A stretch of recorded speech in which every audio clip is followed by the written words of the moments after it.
Okay. Itong direct contracting, ito ay mode of procurement na hindi mo na kailangan ng elaborate na bidding documents. Hindi na kailangan ng mga malalang mga bidding documents. Okay?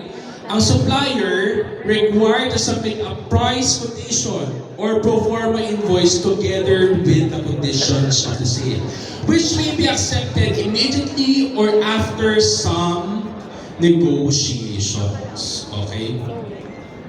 So nga pala ha, meron pala tayong babalikan. Meron ako nakalimutang sabihin sa inyo kanina. Under sa ating direct acquisition. Balik tayo kay direct acquisition.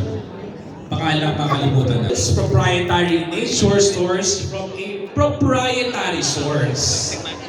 Procurement of critical components from a specific manufacturer. Sold by an exclusive dealer or manufacturer. Kanang iyang item na siya. O, anong mga naiisip mga niyo? brand niya nga. Na mga gamit na ganyan. Kami po, sa central office, ginagamit namin yan doon sa mga licenses.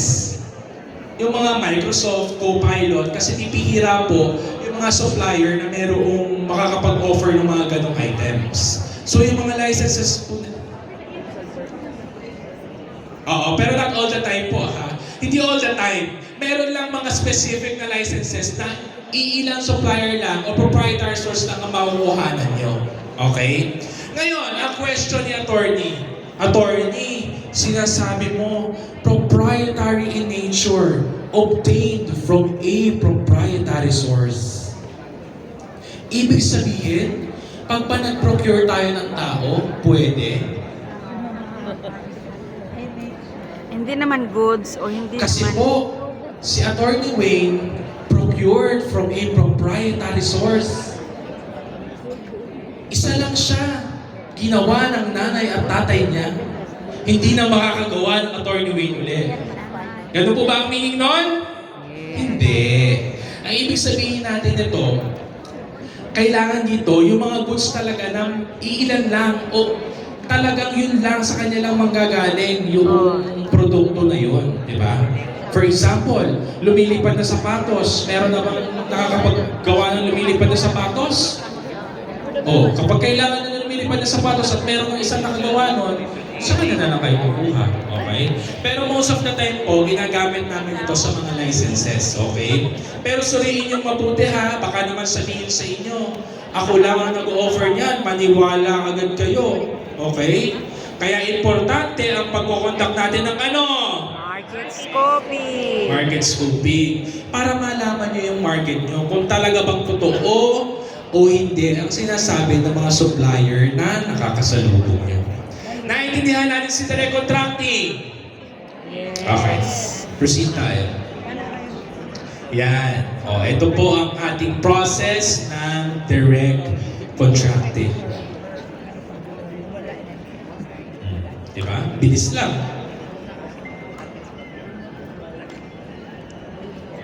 Sunod na tayo. Yan. Repeat order. Ano ba itong repeat order? May nakagamit na ba ng repeat order before? Yes? Okay, very good. Ano ang repeat order? Ito, procurement of goods from a previous winning bidder whenever there arises a need to replenish the goods procured under a contract awarded through bidding. Ano ang apat na competitive in nature o bidding ang nature sa RA 12009? Sagot! Competitive bidding?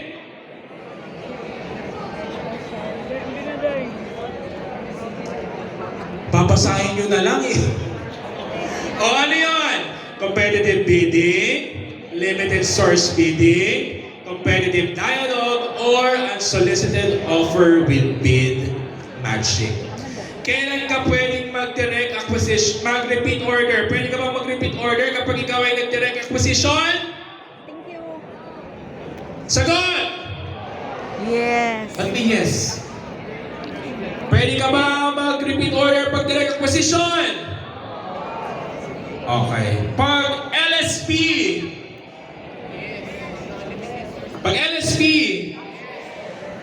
kapag ka unsolicited offer with pin matching. Okay, very good. Pag competitive dialogue, kasi nga, kailangan siya awarded sa mga bidding in nature. Okay? Pag kailangan mo mag-replenish ng goods, kailangan gamitin mo, pwede mong gamitin si repeat order. Okay? Repeat order shall be subject to the post-qualification process prescribed in the bidding documents and the following conditions. Kailangan siya ano? Availed within 6 months from date of NTP, except in special circumstances as approved by the GPPB. Ano pa? Unit price must be ano? Equal or lower than that provided in the original contract and the prevailing market price. Okay? Ano yung kanina na katulad nito? Na equal or lower?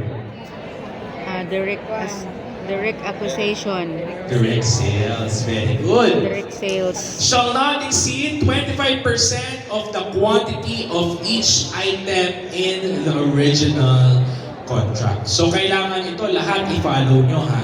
Kasi hindi na nilagay sa batas ng ano? Any the following conditions. Yan. Ito ang procedure. Yan.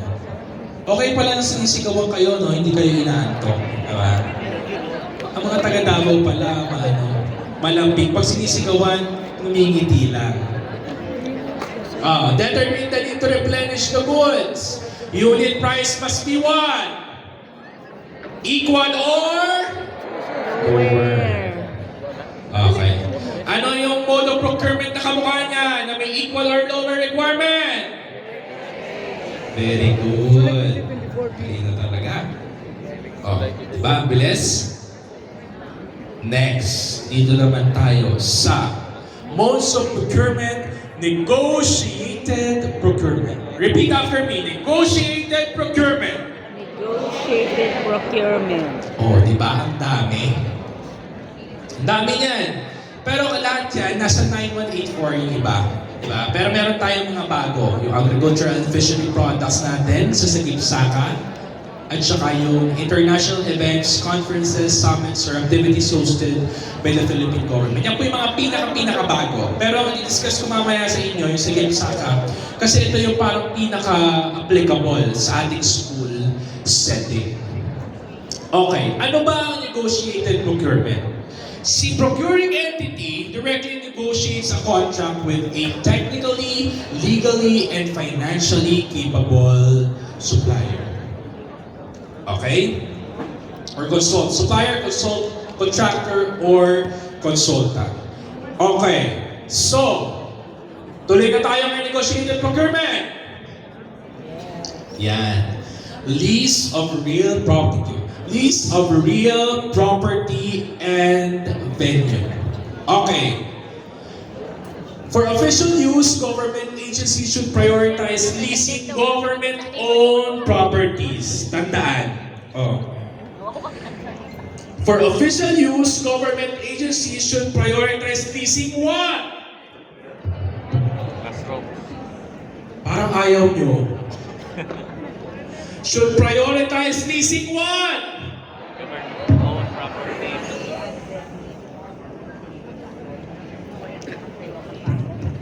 Yan ang pinaka-nakakalimutan ng sobrang dami sa inyo.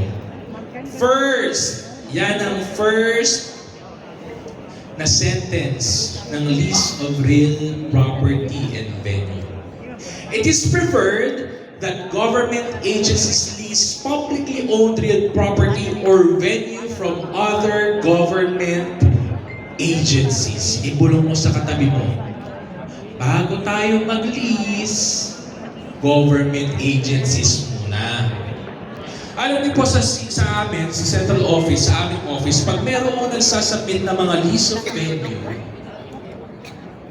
Ang kadalasang ginagawa nila, magsasubmit sila ng non-availability of NEAP. Alam niyo pa yung NEAP?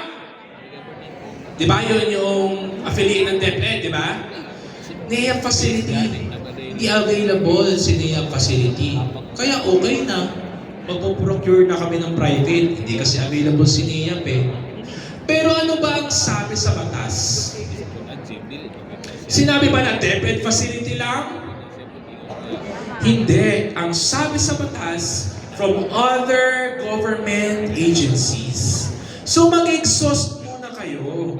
Hanapin niyo muna yung mga government agencies na baka pwedeng makapag-cater sa pangangailangan ninyo. Kapag nahanap nyo na at na-certify nyo talaga na ay hindi kakayanin ng government agency yung pangangailangan namin. Tulad dito, meron bang government agency na makakapag-cater sa ating lahat? Dito sa Mindanao, wala. Kaya tayo nandito ngayon sa SMX, hindi ba? Okay, ano ang conditions? Location should have been meticulously selected by the PE. ABC should be supported by a canvas from at least 3 lessors within the vicinity of the selected location. Yan yung requirement na yan, at Kana least na park po 3 di man lessors. live sa tubig din. Rental rates are considered reasonable when they represent the value of the lessee gets in terms of accommodation, facility, amenities, and convenience, and subject to rating factors. Ang DepEd, kapag ka December na, di ba? Dito nagaganap lahat yung list of real property and venue, di ba? Lahat ng seminar, ginagawa na ng DepEd ng December. Tawa kayo ng tawa, di ba? Punong-puno ang mga facilities, hindi na makapag-agaw ang ibang mga agency. Hindi na makaagaw ang ibang private sectors kasi lahat ng pwedeng pag-seminaran, kinuha na ni DepEd. Di ba? Oh. Kaya yan ang kailangan tandaan pag-list of real property and venue. Isa pang kailangan tandaan sa list of real property and venue ay yung mga specs na nilalagay nyo kapag kayo ay mag-list of real property and venue. Alam nyo ba, meron ako nabasa, mag-list of office space. Ang sabi, maglalagay siya, kailangan ang CR, merong shampoo, merong chinelas, at merong conditioner.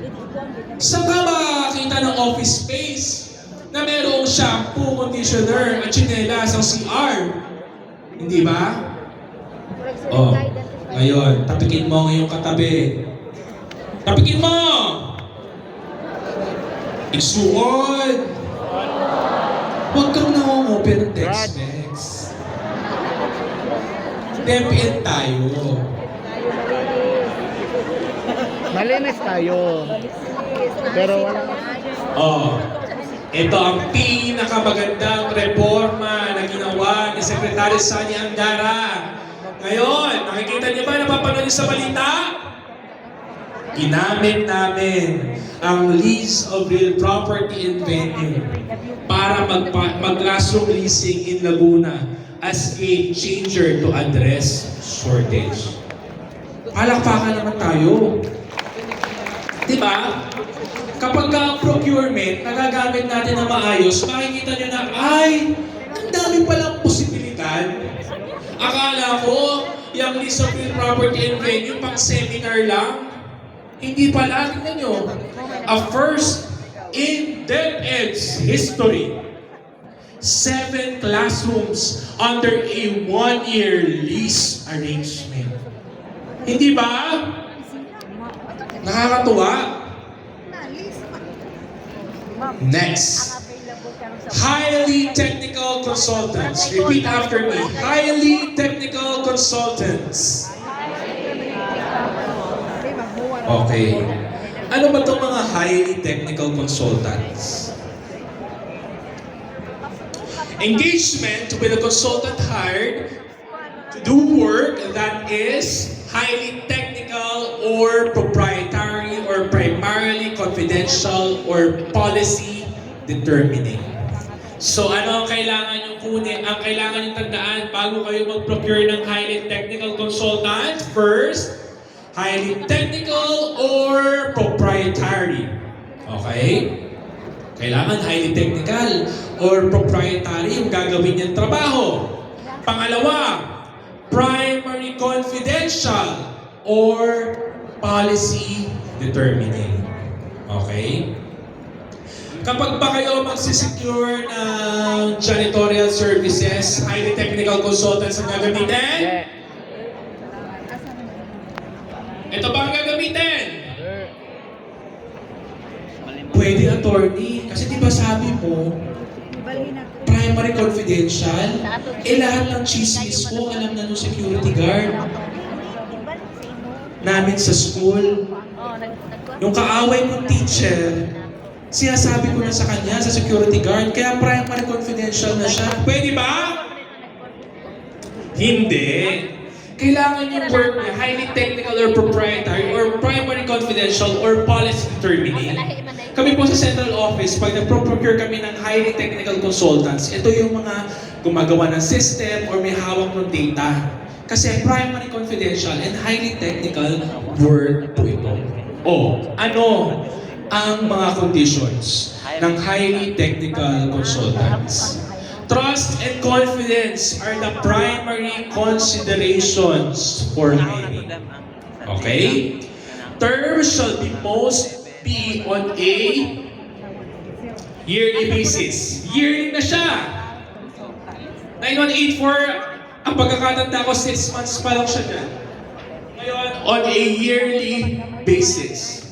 Renewable at the option of the appointed home, but in no case shall exceed the term of the latter. Okay? So pwede siyang ma-renew at the option of the home, pero dapat hindi lumagpas doon sa term ni home na nag-appoint sa.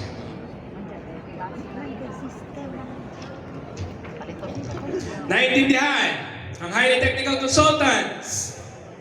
Pumalakpakan lahat ng inaantok. Okay, parami ng parami ha.